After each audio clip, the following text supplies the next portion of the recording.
The WNBA All-Star Game featured an entertaining matchup between Team WNBA and Team USA. With USA Basketball prepared for the Olympics, their women's roster faced the WNBA All-Star squad and lost 117-109. Caitlin Clark of the Indiana Fever did not shoot well, but she did set a rookie record with 10 assists. But her overall performances on the court haven't gone unnoticed, and fellow All-Stars and WNBA players have already started recruiting the rookie sensation for their teams. ESPN microphones picked up on a chat between Clark and Phoenix Mercury guard Sophie Cunningham during the game. Where Cunningham asked Clark if she wanted to come to Phoenix, Indiana's top point guard laughed at her recruitment attempt. "I mean, would you like to see something like this happening?" But wait, there's even more to this. Natasha Cloud of the Phoenix Mercury attended the WNBA All-Star Game on July 20th. Following Team WNBA's triumph against Team USA, Cloud discussed Indiana Fever guard Caitlin Clark. And well, it's safe to say she'd like to see Clark in a Mercury jersey as well. "I just think we saw a young WNBA team that was ready to be able to prove themselves.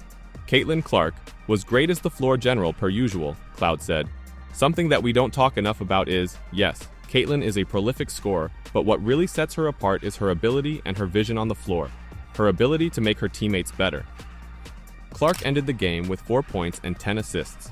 She earned the rookie record for the most assists in WNBA All-Star Game history and was 1 assist away from tying Sue Bird's overall All-Star Game record of 11 set in 2017. The rookie from Iowa started the game at point guard for Team WNBA, alongside Dewana Bonner, Nneka Ogwumike, Jonquel Jones, and eventual All-Star MVP Arike Ogunbowale. Clark has shown a high IQ at passing the ball throughout the season. She averages 17.1 points and 8.2 assists per game, ranking first in the league. On July 17th, the rookie also established the WNBA record for most assists in a single game, 19, in a 101-93 defeat to the Dallas Wings. Cloud saw Clark's ability to improve her teammates and act as a genuine floor general, which has helped her establish herself as one of the league's finest players. And with Caitlin Clark's experience with the Indiana Fever having been a roller coaster, her supporters are also looking for alternatives to the rookie star. Could there be any truth to these Mercury rumors? And there's even more rumors coming from the Mercury side. Since the start of the 28th WNBA season, some fans have expressed reservations over head coach Christy Side's in-game judgments, while others have questioned Clark's teammates' support. Despite these obstacles, a recent social media post by Phoenix Mercury owner Matt Ishbia has prompted speculation and optimism among Clark's devoted fans. Ishbia just posted on his X account to congratulate the triumph of the WNBA All-Star Weekend in Phoenix. "What an amazing WNBA All-Star Weekend. Thank you for allowing Phoenix to host and all the fans for supporting these great women athletes. So excited to see where the WNBA is going and proud to be part of the team," Ishbia posted, accompanied by photos from the event, including a standout image of Caitlin Clark making her first All-Star layup. This seemingly harmless post sparked a surge of fan conjecture about Clark joining the Phoenix Mercury. One fan voiced their plea directly to Ishbia on social media. "LOL Matt, how are you planning to get Caitlin Clark out of her contract? Truckload of cash? If the Fever F up CC's rookie year somehow, I urge you to do it, whatever it takes, Matt." Another fan expressed disappointment with the Fever's management, saying, "I wish Caitlin Clark could transfer to the Mercury. I'm sure you would care about her and her career way more than the owner of the Fever does. Oh, and you probably wouldn't allow your GM and coach to treat her like garbage either. I'll keep praying." Ishbia's mastery of trades and acquisitions, as proven by the Mercury's recent arrivals of Kalia Copper, Natasha Cloud, and Natasha Mack, has supporters wondering whether he may ultimately look for Clark as well. One optimistic fan said, "Sneaking CC in there. Work your magic, Matt." Clark was spotted chatting with Natasha Cloud and Sophie Cunningham at the All-Star Game, responding to their demands for 3-pointers. Diana Taurasi and Brittany Griner, 2 notable Mercury players, have also praised Clark's talent. While the Fever's recent performances have showed some promise, Clark's fans remain alert, hoping to see their favorite player thrive. Despite the hype, neither Ishbia nor Clark has responded to the speculation. Could you see this happening, though? Will the Mercury make a move for Clark? Perhaps after a retirement from Taurasi? For the time being, the Fever will continue to prepare for the second half of the season, hoping to clinch a playoff position and demonstrate that they can offer an appropriate atmosphere for their exceptional rookie.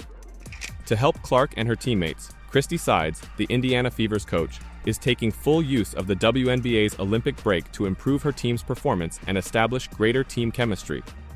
With 11 of 12 players still in town, Sides views this as an important opportunity for the squad to drill together and adopt new methods. "The time that we're going to get to spend, that will help chemistry-wise," Sides said. "This is when they'll get to practice and spend some time together, not just on the road, so they'll get some time. Also, we'll get to do some things differently. We'll have time to implement new stuff. We'll have time to tweak things, add things, and that's exciting because we see what we have out there and what we can do." Christy Wallace, the Fever's sole absence during the break, will be representing Australia in the Olympic Games. This leaves a core group, including standout rookie Caitlin Clark, to work on improving their game and implementing new strategies. This season's journey for the Fever has been a monument to their resilience. Starting with a 1-win, 8-losses record, the squad has turned things around, proceeding 10 wins, 7 losses to 11 wins, 15 losses entering the Olympic break. The progress has sparked dreams of reaching the playoffs, which were last done in 2016. "Resiliency is the word to describe how the team has evolved," Sides said. "What these guys have endured from 1-8, that start, facing the best teams in the league, early back-to-backs, it was just tough. It was tough on them and tough on all of us with the expectations. That was even another game changer. Just that they kept showing up. They kept showing up, trying to get better even when we couldn't practice. It was in video. Just the resiliency that they've shown, I'm just so proud of them for that." For Lexi Hull, the Olympic break comes at a time when she is having a season comparable to her debut year in 2022. Hull has featured in 20 games this season, starting 1 and coming off the bench in the majority of them. "Yeah, it's a long season. The games go up and down," Hull said before the Fever's last game before the break against Dallas on July 17th. "We're playing well or we're not playing well, so it's just figuring out where you can make an impact and staying ready as much as I can. I feel like that's what I've been doing this season, and trying to be as prepared as I can be."